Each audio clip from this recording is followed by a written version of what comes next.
YouTube channel mission the construction concept आप सभी का अभिवादन करता है,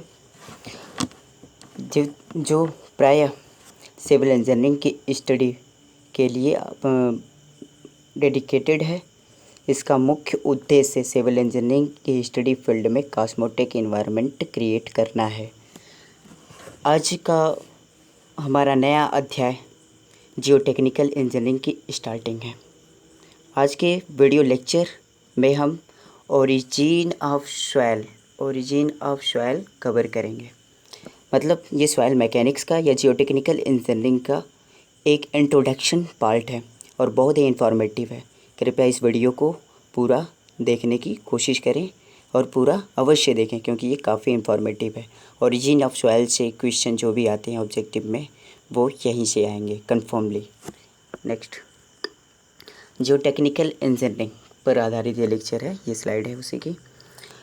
कैरिकुलम, बेसिकली हमें जियोटेक्निकल इंजीनियरिंग के सिलेबस में आज के लेक्चर में क्या क्या कवर करना है। And introduction of soil mechanics, introduction of foundation engineering, introduction of geotechnical engineering, introduction of soil. इतना इंट्रोडक्शन हमें पढ़ना है इंट्रोडक्शन वाले पार्ट में आज के लेक्चर में। Scope of soil mechanics, further क्या पढ़ना है हमें। स्कोप ऑफ सॉइल मैकेनिक्स के एप्लीकेशन क्या क्या हैं और कौन कौन से फील्ड में सॉइल मैकेनिक्स के स्कोप हैं, ये हमें जानना है। कॉम्प्लेक्सिटी ऑफ सॉइल नेचर यानी कि सॉइल के नेचर में क्या क्या कॉम्प्लेक्सिटीज़ होती हैं, इसका हमें डिटेल अध्ययन करना है। ओरिजिन ऑफ सॉइल की उत्पत्ति कैसे होती है, ये जानना है हमें। सॉइल का मतलब हिंदी में मृदा होता है। डिसइंटीग्रेशन और विदरिंग, ओरिजिन ऑफ सॉइल में एक स्टेज है डिसइंटीग्रेशन और विदरिंग, ये हमें कवर करना है। नेक्स्ट स्टेज है second, transportation of disintegrated particle. जो डिसइंटीग्रेटेड पार्टिकल है उनका ट्रांसपोर्टेशन कैसे होता है, कौन कौन से एजेंट्स होते हैं, इन सबको हमें कवर करना है। अब बात आती है जियोलॉजिकल साइकिल और रॉक साइकिल और soil formation cycle. Soil formation में कौन कौन सी साइकिल इन्वॉल्व होती हैं, उसी को हम जियोलॉजिकल साइकिल कहते हैं या रॉक साइकिल भी बोलते हैं। इसकी स्टडी हमें आज कम्प्लीटली करनी है। आज के इस करिकुलम में आज के इस लेक्चर में ये टॉपिक्स हैं।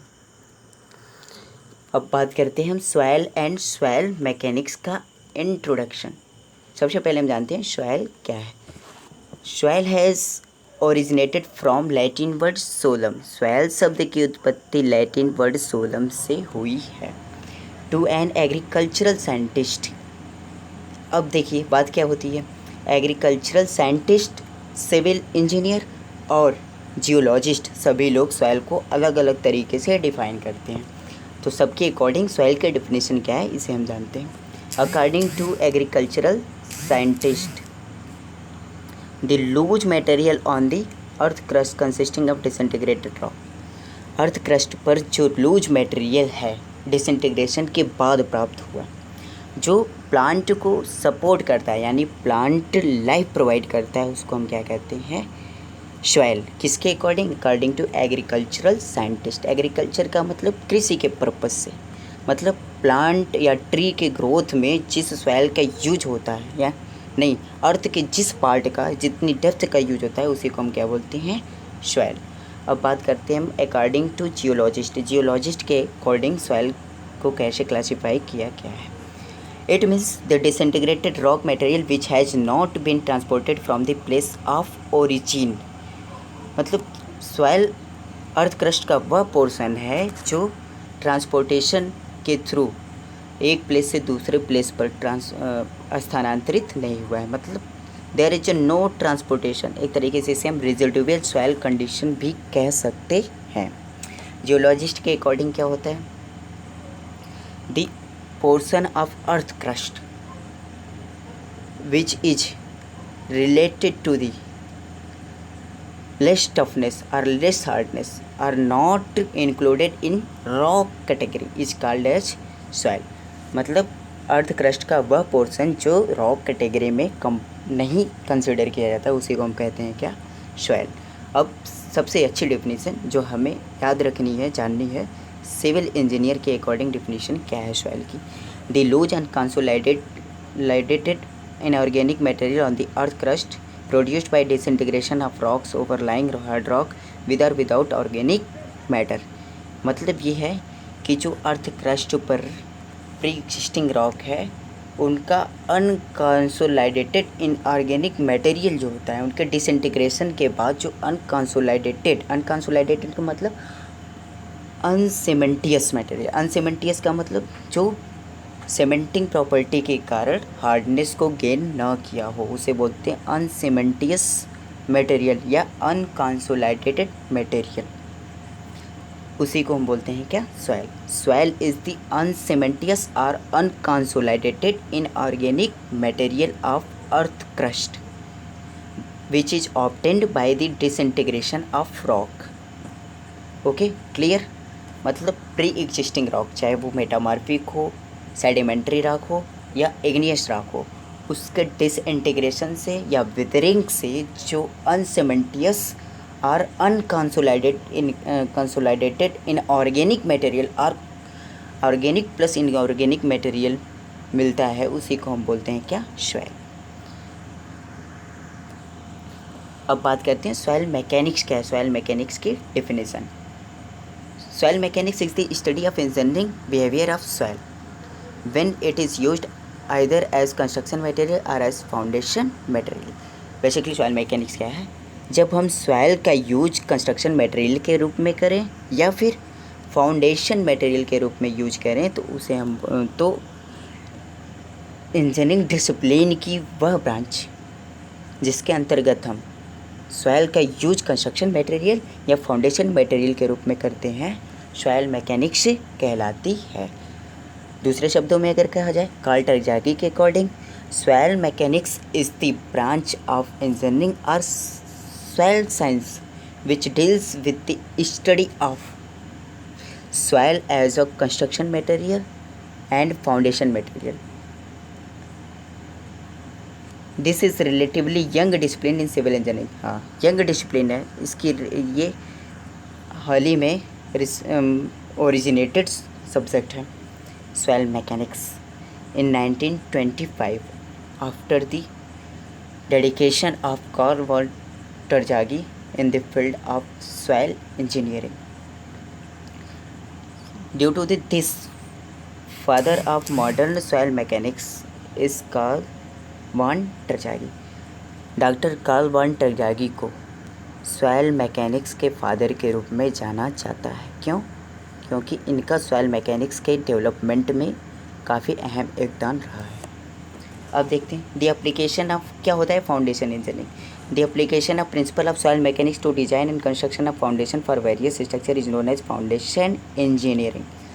Generally foundation engineering is the application of soil mechanics in the design of substructure as a foundation. किसी भी स्ट्रक्चर, चाहे वो डैम हो, बिल्डिंग हो, रिटेनिंग वॉल हो, ब्रिज हो, कुछ भी हो, उसके सब स्ट्रक्चर मीन्स स्ट्रक्चर का वह पोर्शन जो सॉइल के नीचे हो, यानी कि जो हमारी जो नेचुरल सॉइल सरफेस है उससे नीचे हो, उसी को हम बोलते हैं क्या? सब स्ट्रक्चर, जो सुपर स्ट्रक्चर लोड को बियर करता है।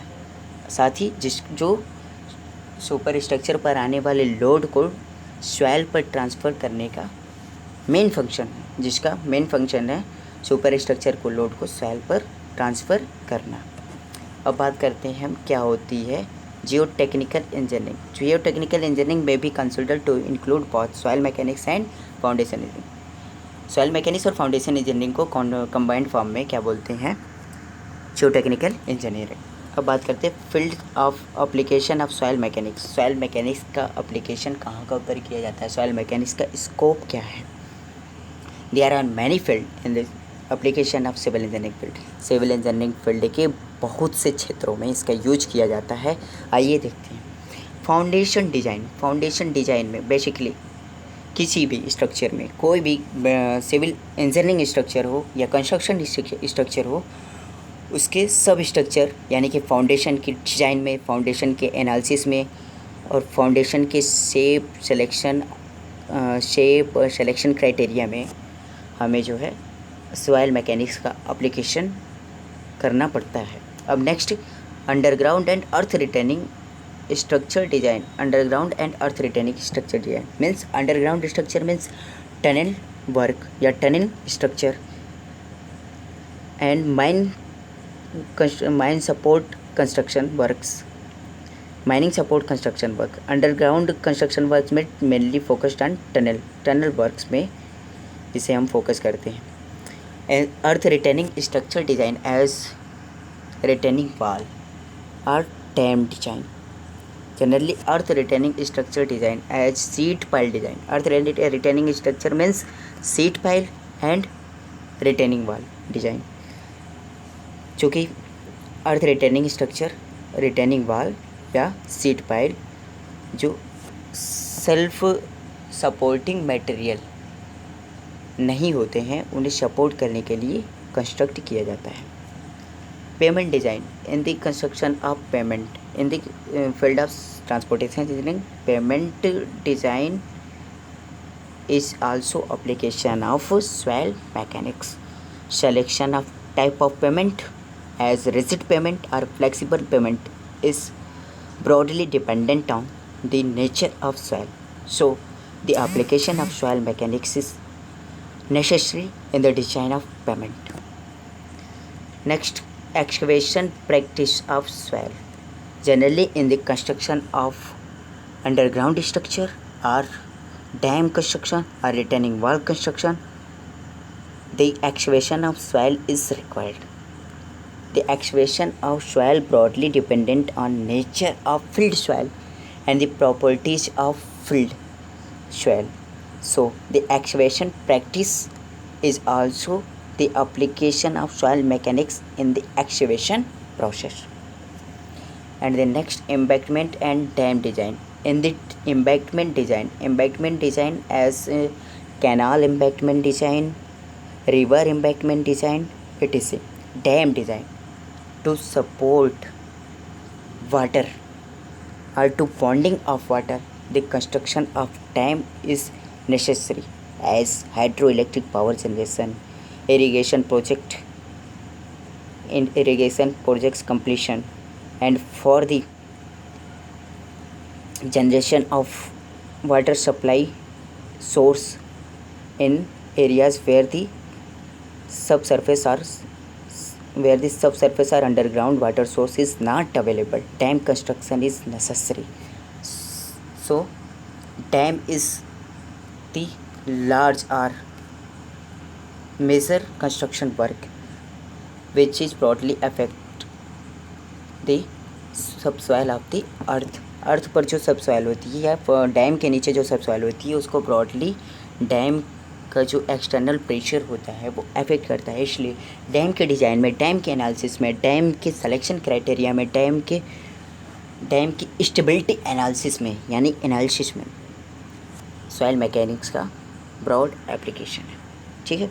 अब miscellaneous soil problems means according to different types of soil, the nature of soil varied. Hence, the nature of soil as shrinkage property, swelling property, leaching property of soil, and the thawing and heaving properties of soil. These are the various miscellaneous soil problems. Also, in the various field as stability of slope and enhancement the soil property और soil improvement techniques, इन सब में soil mechanics का application होता है. अब complexities of soil nature में complexity के कारण soil की study is not easy. soil की या soil mechanics की study इतनी easy नहीं है. क्यों? क्योंकि soil nature काफ़ी complex nature का होता है. जैसे एग्जाम्पल क्या है, non linear stress strain relationship. जो soil का स्ट्रेस स्ट्रेन बिहेवियर है वो नॉन लीनियर है. Means if the stress is increased then there is a no linear increase or variation in the strain of the soil. Properties influenced by stress history. Soil की जो property होती है वो soil पर pre existing stress condition पर dependent होती है. मतलब सॉइल है, कोई प्री एग्जिस्टिंग सॉइल है, इस सॉइल पर पहले, आज के पहले कितने टाइप के लोड और कितने मैग्नीट्यूड का लोड लग चुका है, इस पर आधारित होता है वहाँ की सॉइल का नेचर। यहाँ की सॉइल का जो नेचर होगा, इसके पहले इस पर कौन कौन से लोड लग चुके हैं और कितने मैग्नीट्यूड का लोड लग चुका है, इस पर डिपेंडेंट होता है। जनरली कंसोलिडेशन की कंडीशन में हम इसका अध्ययन करेंगे, जैसे प्री कंसोलिडेटेड सॉइल क्या होती है, unconsolidated, consolidated, consolidation, over consolidated soil क्या होती है। ये सब जो है इसके क्या है, स्ट्रेस हिस्ट्री पर डिपेंडेंट होता है नेचर। ठीक है, अब हम बात करते हैं place to place properties variation. अगर कोई सॉइल सेम, कोई सॉइल यहाँ है और दूसरी सॉइल किसी अदर प्लेस पर है, मतलब सॉइल सेम है बट सॉइल का प्लेस चेंज है, उस केस में भी सॉइल का नेचर चेंज हो सकता है। ये और कॉम्प्लेक्सिटी क्रिएट करता है सॉइल मैकेनिक्स की स्टडी में। अब हम बात करते हैं no sample is truly undisturbed. मतलब अगर हम बात करें सॉइल पर एनालिसिस करें, सॉइल पर टेस्ट करें, तो सॉइल सैम्पलिंग के कंडीशन में कोई भी सैंपल हमें ऐसा नहीं गेन होगा जो प्योरली अनडिस्टर्ब हो, उसमें कुछ ना कुछ डिस्टर्बेंस ज़रूर होगा।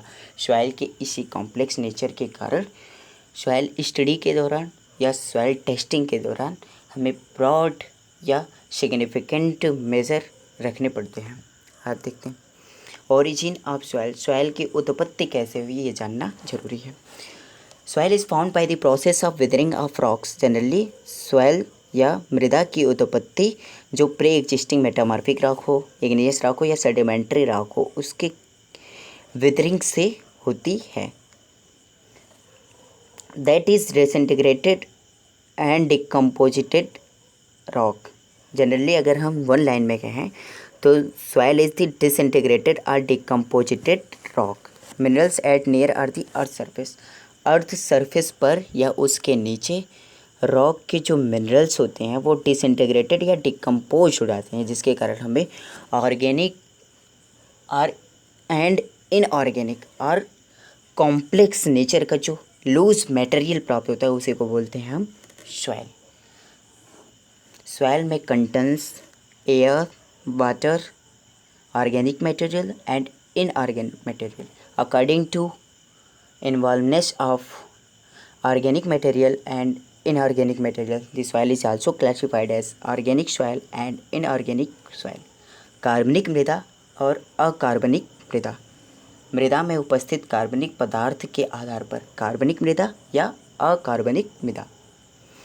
अब बात करते हैं हम डिसइंटीग्रेशन ऑफ सॉइल। अब हम सॉल्ट में अगर बात करें सॉइल की ओरिजिन कैसे होती है, हमारे पास कोई प्री एग्जिस्टिंग रॉक है, उस रॉक का डिसइंटीग्रेशन होगा, डिसइंटीग्रेशन के बाद जो डिसइंटीग्रेटेड पार्टिकल होंगे उसका ट्रांसपोर्टेशन होगा, ट्रांसपोर्टेशन के बाद सुटेबल प्लेस पर या तो जो उसकी पेरेंट रॉक है जिससे वो उत्पन्न हुई है उसी के प्लेस पर डिपोजिशन हो सकता है, या ट्रांसपोर्टेशन के बाद सॉइल का डिपोजिशन होगा। तो फिर क्या होगा, इस डिपोजिशन सॉइल को, डिपॉजिटेड सॉइल को या तो ट्रांसपोर्टेशन के बाद या पेरेंट रॉक के ऊपर ही उसका डिपोजिशन होगा, इसी को हम बोलते हैं क्या, सॉइल। अब क्या होगा, इस सॉइल फॉर्मेशन के बाद इस सॉइल का अपहीवल प्रोसेस का मतलब उथल पुथल, ज्वालामुखी विस्फोट हुआ, अर्थक्वेक हो गया, इन सब के कारण सुनामीज हो गए, इन सब के कारण जो है ये जो सॉइल है ये पुनः धरती के नीचे दब जाती है, तो रॉक का फॉर्मेशन होता है। इसी को हम बोलते हैं geological cycle. Origin of cycle is the basically product of geotechnical और जियोलॉजिकल साइकिल। फिजिकल डिसइंटीग्रेशन और मैकेनिकल डिसइंटीग्रेशन। सॉइल फॉर्मेशन में डिसइंटीग्रेशन या विदरिंग का काफ़ी रोल होता है, इसलिए हम इसे डिटेल में स्टडी करेंगे। क्या होता है डिसइंटीग्रेशन? डिसइंटीग्रेशन मेनली दो टाइप का होता है, फिजिकल डिसइंटीग्रेशन या मैकेनिकल डिसइंटीग्रेशन जिसे कहते हैं, और दूसरा होता है केमिकल डिसइंटीग्रेशन और केमिकल डिकम्पोजिशन। बात करते हैं हम क्या होते हैं physical disintegration. The disintegration which are caused by physical factors as temperature changes. there is different thermal conductivity or thermal resistance of the soil. So due to the different soil conductivity or due to soil thermal conductivity or thermal resistivity, the cracks may be formed. मतलब rock की जो pre existing rock है उसके different thermal resistive property के कारण उसका जो है उसमें क्रैक्स जनरेट होंगे, और इसी क्रैक्स के कारण जो लार्ज रॉक पार्टिकल होगा या जो लार्ज रॉक मास होगा वो स्मॉल पार्टिकल्स में डिसइंटीग्रेट हो जाएगा। ठीक है। अब वेजिंग एक्शन ऑफ आइस, हमें पता है कि वाटर जब लिक्विड फॉर्म में होता है तो उसका वॉल्यूम कम होता है, जब यही वाटर कोल्ड कंडीशन के कारण आइस फॉर्म में कन्वर्ट होता है तो इसका वॉल्यूम इंक्रीज होता है। जब रॉक जो है अपने नेचुरल फॉर्म में होती है तो उसमें कुछ ना कुछ फीचर्स या क्रैक्स अवेलेबल होते हैं। जब इन क्रैक्स में वाटर पेनिट्रेट कर जाता है after cold condition, water ice form में कन्वर्ट हो जाएगा और फिर ये वॉल्यूम में एक्सपेंड होगा।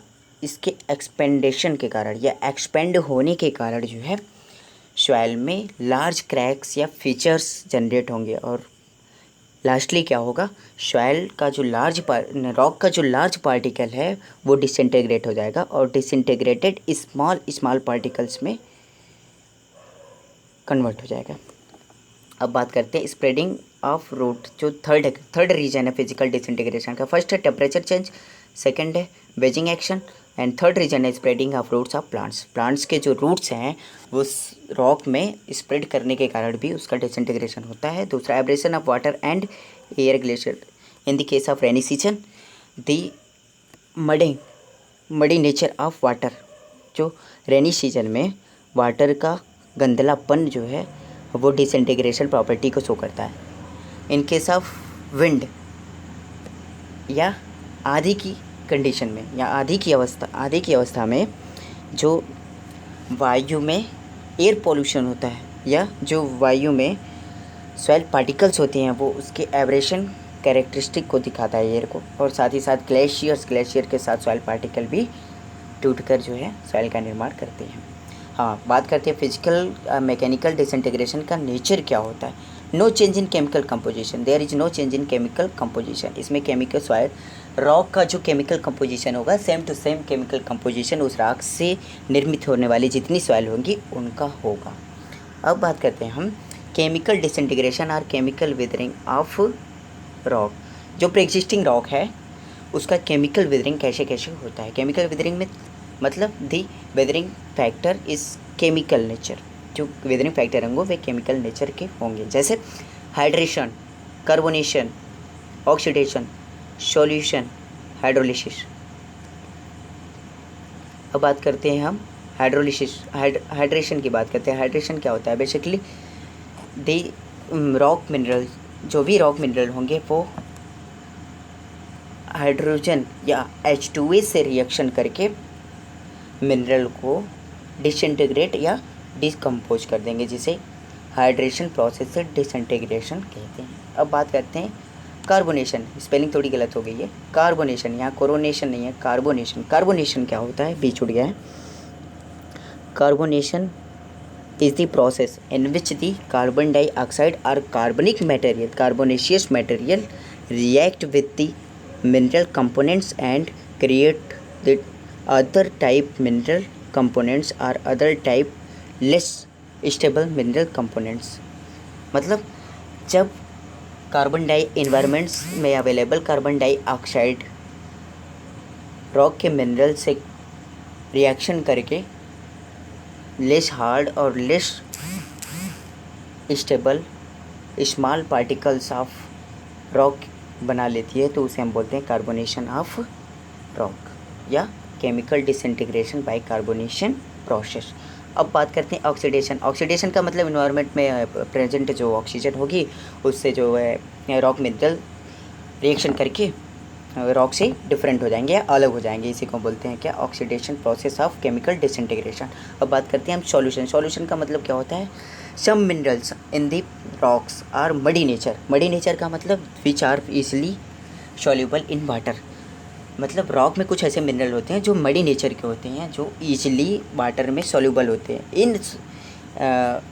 और ये मिनरल जो है वाटर में सॉल्यूबल फॉर्म में कन्वर्ट होके रॉक से अलग हो जाते हैं, जिससे रॉक के जो लार्ज पोर्शन है वो छोटे छोटे स्मॉल पोर्शन में टूट जाते हैं, जिसे हम कहते हैं क्या, solution process of chemical disintegration. अब हाइड्रोलिसिस की बात करते हैं। हाइड्रोलिसिस का मतलब क्या होता है? In case of H2O hydrolysis process से H पॉजिटिव आयन और O नेगेटिव आयन में कन्वर्ट हो जाता है। Double H positive ion and O double negative ion में कन्वर्ट हो जाता है। तो इस केस में क्या होगा, ये इलेक्ट्रिकल प्रॉपर्टीज़ या इलेक्ट्रिकल नेचर रखेंगे। इलेक्ट्रिकल नेचर के कारण क्या होगा, जो रॉक मिनरल्स होंगे जैसे सोडियम, पोटेशियम, मैग्नीशियम, ये ऑक्सीजन से अट्रैक्ट होकर मैग्नीशियम ऑक्साइड, सोडियम ऑक्साइड या पोटेशियम ऑक्साइड निर्माण कर देंगे।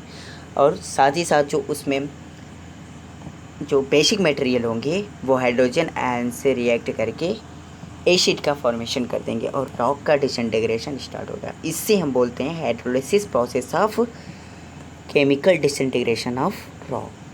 रॉक के केमिकल डिसइंटीग्रेशन में हाइड्रोलिसिस प्रोसेस यही होती है। अब इस केमिकल डिसइंटीग्रेशन का मेन नेचर क्या है? देयर इज़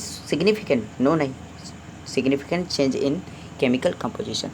इसमें रॉक के केमिकल कंपोजिशन में सिग्निफिकेंट चेंज होता है, यानी कि जो सॉइल फॉर्मेशन के बाद केमिकल कंपोजिशन होगा वो रॉक से डिफरेंट होगा। अपने पेरेंट्स रॉक से केमिकल कंपोजिशन इसका डिफरेंट हो सकता है। Clay are formed by chemical deposition. Generally जो क्ले है वो केमिकल डिपोजिशन का एग्जाम्पल है। और बात करें अगर हम फिजिकल डिसइंटीग्रेशन का एग्जाम्पल क्या है, सैंड है, पेबल्स हैं, कोबल्स हैं, ये सब हैं। ठीक है, अब बात करते हैं ट्रांसपोर्टेशन ऑफ सॉइल। सॉइल का ट्रांसपोर्टेशन कैसे कैसे होता है? Transporting agent of soil, there are many transportation agents according to transportation agent the soil is further classified in many types. First, water transported soil. Water transported soil क्या होती है? The soil which is transported by water is known as water transported soil and it is also called alluvial soil. Alluvial soil क्या होती है? जो water के transportation, किसी भी टाइप का वाटर हो, चाहे लैकेस्ट्रीन वाटर हो यानी कि झील में उपस्थित वाटर हो, या समुद्री जल हो, या फिर नदी का जल हो, इन सब के जल के ट्रांसपोर्टेशन के कारण जो सॉइल का निर्माण होगा उसे कहते हैं एलुवियल सॉइल या जलोढ़ मृदा। बिल्कुल इजी है, जियोग्राफी का ये पोर्शन है थोड़ा सा। अब बात करते हैं lacustrine soil. Deposits made in lakes are called lacustrine soil. जो झील के तली में डिपोजिशन के कारण निर्मित मृदा होती है उसे हम बोलते हैं लैकेस्ट्रीन सॉइल। मैरीन डिपॉजिट क्या होता है? Marine deposit is found when the water carried on ocean और सी। जब वाटर ट्रांसपोर्टिंग एजेंट ओशियन और सी का हो तो उस केस में जो सॉइल फॉर्म होती है उसे हम बोलते हैं मैरीन डिपॉजिट या marine soil. When the disintegrated और decomposed or withered soil particle is transported by ocean or sea, then the formed soil is called as marine soil. Wind transported soils. Wind transported soil क्या होती है? The soil which is transported by wind called as aeolian deposit. Aeolian deposit का मतलब वायवीय मृदा। वायवीय मृदा क्या होती है? जो वायु से ट्रांसपोर्ट होती है।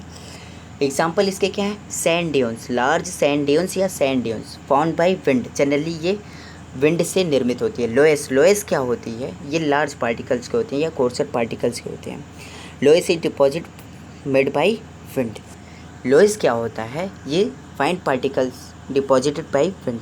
विंड के जो फाइन पार्टिकल होते हैं रॉक के डिसइंटीग्रेशन के बाद विंड द्वारा इनके ट्रांसपोर्टेशन से जो सॉइल निर्मित होती है उसको बोलते हैं लोएस। ठीक है, अब बात करते हैं ग्लेशियर डिपॉजिटेड सॉइल। क्या होती है ग्लेशियर डिपॉजिटेड सॉइल?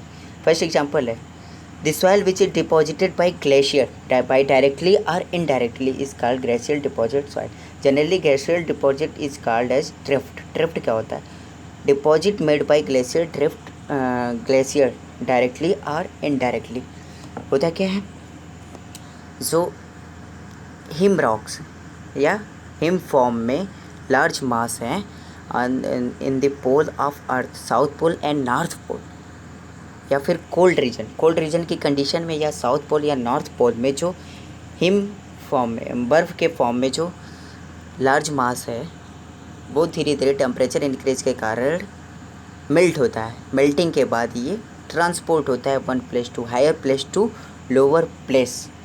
इस ट्रांसपोर्टेड हिम यानी कि बर्फ़ से या फिर वाटर से जो रॉक होती है वो विदर्ड रॉक होती है या फिर डिसइंटीग्रेटेड रॉक होती है, धीरे धीरे ट्रांसपोर्ट होके एक सूटेबल प्लेस पे सॉइल का फॉर्मेशन करती है। इसी सॉइल को हम बोलते हैं क्या?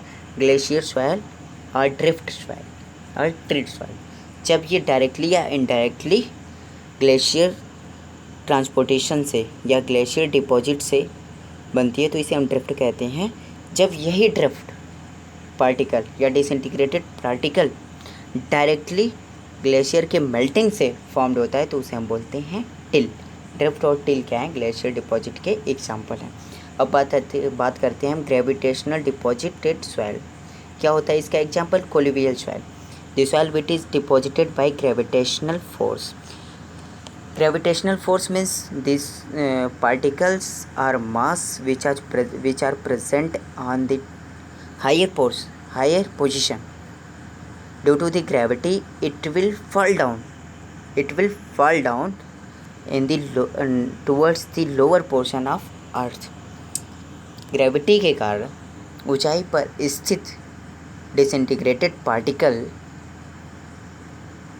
जो है ट्रांसपोर्टेशन के थ्रू या स्थानांतरण के थ्रू लोअर पोर्शन पर आ जाती हैं और सूटेबल प्लेस पर डिपॉजिट होकर जो है सॉइल का निर्माण करते हैं, जिसे हम बोलते हैं क्या? कोलुवियल सॉइल। कोलुवियल सॉइल का मतलब सॉइल ट्रांसपोर्टेड बाय ग्रेविटी। गुरुत्व के कारण गुरुत्व के कारण स्थानांतरित सॉइल पार्टिकल के डिपोजिशन को हम क्या बोलते हैं? Colluvial soil. कोलुवियल सॉइल का एग्जांपल है टलुस। ठीक है, talus is this example of colluvial soil. It is transported by gravity. बिल्कुल ही जी, समझ में आ गया ना। अब ग्रेविटी से जो सॉइल पार्टिकल ट्रांसपोर्ट होंगे इसका नेचर कैसा होगा? ग्रेविटी लार्ज पार्टिकल और स्मॉल पार्टिकल सबको एक साथ जो है क्या करेगी? ट्रांसपोर्ट करेगी। इसी कारण जिसमें जो ट्रांसपोर्टेड पार्टिकल होंगे वो यूनिफॉर्म नेचर के नहीं होंगे, इसमें लार्ज पार्टिकल भी होंगे और स्मॉल पार्टिकल भी होंगे, यानी कि मिक्स्ड टाइप सॉइल होगी ये। Soil transported by combined action. Combined action कभी कभी क्या होता है? कुछ एयर से ट्रांसपोर्ट हो, कुछ सॉइल कुछ दूर तक एयर से ट्रांसपोर्ट हो गई, कुछ दूर तक जो है वाटर से, एंड कुछ दूर तक ग्रेविटी के कारण या कुछ दूर से वो ग्लेशियर के कारण ट्रांसपोर्ट हो गई। तो इस टाइप के सॉइल को हम बोलते हैं soil transported by combined action. अब बात करते हैं हम जियोलॉजिकल साइकिल क्या होती है या रॉक साइकिल क्या होती है। रॉक साइकिल और जियोलॉजिकल साइकिल सॉइल फॉर्मेशन में अहम रोल अदा करता है। क्या होते हैं इसके स्टेप्स? और एग्ज़ाम में 1 मार्क्स में क्वेश्चन कभी कभी पूछ देता है क्या होता है सॉइल फॉर्मेशन या जियोलॉजिकल साइकिल या रॉक साइकिल का के स्टेप्स या अरेंजिंग ऑर्डर उनका क्या होता है। सबसे फर्स्ट ऑर्डर क्या होगा? वेदरिंग और disintegration of pre existing rock. Next उसके बाद क्या होगा? Transportation of withered particle. जो विदर्ड पार्टिकल होंगे उनका ट्रांसपोर्टेशन होगा। फिर उसके बाद क्या होगा? ये जो ट्रांसपोर्टेड पार्टिकल होंगे एक सुइटेबल कंडीशन में डिपॉजिट हो जाएंगे, लेयर बाय लेयर डिपोजिशन हो सकता है। अब ये डिपॉजिट पार्टिकल जो होंगे वो रॉक का या सॉइल का निर्माण करेंगे। सॉइल का अगर ये अनसीमेंटिंग कंडीशन में या अनकंसोलिडेटेड कंडीशन में है, यानी कि इनकी प्रॉपर बॉन्डिंग नहीं हुई है, इसने हार्डनेस और टफनेस गेन नहीं किया है तो वो सॉइल कहलाएगा। अगर हार्डनेस टफनेस गेन कर लिया है, कंसोलिडेटेड कंडीशन में हो गया है या फिर सीमेंटिंग प्रॉपर्टी गेन कर लिया है तो उसको हम बोलेंगे क्या? रॉक। अब क्या होगा, यही जो डिपॉजिटेड पार्टिकल है या रॉक है या सॉइल है, ये अपहीवल प्रोसेस क्या होता है, ड्यू टू द अर्थक्वेक के कारण, या फिर वॉल्केनिक इरप्शन के कारण, या फिर सुनामीज वगैरह के कारण जो है, ये जो डिपॉजिटेड पार्टिकल या रॉक होंगे ये फिर से अर्थ में दब जाएंगे। इसको हम बोलते हैं अपहीवल प्रोसेस, और रॉक का निर्माण कर लेंगे। इसी को हम बोलते हैं जियोलॉजिकल साइकिल। मतलब इंग्लिश में अगर इसको डिफाइन किया जाए, geological cycle is the process of formation of rock to the soil and the formation of soil to the rock. मतलब सॉइल से रॉक का फॉर्मेशन और रॉक से सॉइल के फॉर्मेशन के प्रोसेस को हम बोलते हैं क्या, जियोलॉजिकल साइकिल। और इनमें स्टेप कौन कौन से थे, weathering and disintegration of pre-existing rock or soil, and next their transportation, next step deposition, and next step upheaval process. This is the total all about the today's lecture. I hope that you will enjoy with this lecture, and today's was the starting of the geotechnical engineering. Basically आज का जो lecture था वो soil के origin से related था, और ये काफ़ी इन्फॉर्मेटिव लेक्चर था। मैं इससे अच्छा काफ़ी, अगर मैं लेक्चर बड़ा बनाता मुझे कोई टाइम का प्रेशर नहीं होता, 1.5 घंटे 1 घंटे का लेक्चर मैं बनाता, तो इसमें मैं कोई टॉपिक नहीं छोड़ता।